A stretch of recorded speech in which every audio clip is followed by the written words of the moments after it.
لیکن اہل سنت والجماعت کا عقیدہ ہے عرب کے اندر جتنی بھی اچھائیاں تھیں وہ ساری کی ساری اچھائیاں رسول اللہ صلی اللہ علیہ وسلم کے خاندان میں، خاص طور پر رسول اللہ صلی اللہ علیہ وسلم کے شجرہ نسب میں آنے والے باپ دادا پر دادا کے اندر ساری کی ساری اچھائیاں خوبیاں بدل جائے تم موجود تھی۔ آپ صلی اللہ علیہ وسلم کے شجرہ نسب میں باپ دادا پر دادا کسی کے اندر بھی ان برائیوں میں سے کوئی بھی برائی نہیں پائی جاتی تھی۔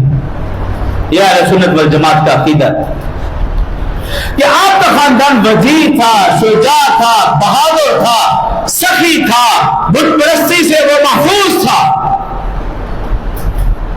رسول اللہ صلی اللہ علیہ وسلم خاندان کے حسب نسب کے حدیث مبارکہ میں رسول اللہ صلی اللہ علیہ وسلم نے فرمایا پوری دنیا میں عرب سب سے افضل، پورے عرب میں بنو کنانہ سب سے افضل، بنو کنانہ میں بنو ہاشم سب سے افضل، بنو ہاشم میں بنو عبد المطلب سب سے افضل، بنو عبد المطلب میں فرمایا کہ عبداللہ سب سے افضل، اور پھر میں محمد الرسول اللہ صلی اللہ علیہ وسلم پوری کائنات میں سب سے افضل و اعلیٰ و ارفع۔ یہ رسول اللہ صلی اللہ علیہ وسلم کی حدیث ہے، اور مفسرین نے اس حدیث کو 11ویں سپارے کے اندر آیت مبارکہ لقد جاءکم رسول من انفسکم عزیز علیہ ما، اس آیت کی وضاحت میں اس حدیث کو لکھا۔ یہ ہمارا ایمان اور عقیدہ ہے، اور اسی چیز کے پیش نظر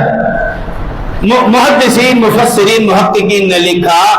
ایک مسلمان کے لیے ضروری ہے کہ کم از کم اسے رسول اللہ صلی اللہ علیہ وسلم کے خاندان 6 پشتوں تک کا نام یاد ہو۔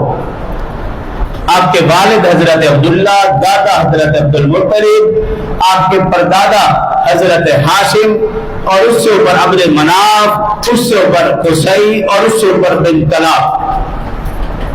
محمد صلی اللہ علیہ وسلم بن عبداللہ بن عبد المطلب بن ہاشم بن عبد مناف بن قصی بن کلاب، یہاں تک ایک مسلمان کے لیے نام یاد رکھنا ضروری ہے۔ 6 پشت میں رسول اللہ صلی اللہ علیہ وسلم کے والد اور والدہ کا شجرہ نسب حضرت آدم علیہ السلام تک پھر ایک ہے۔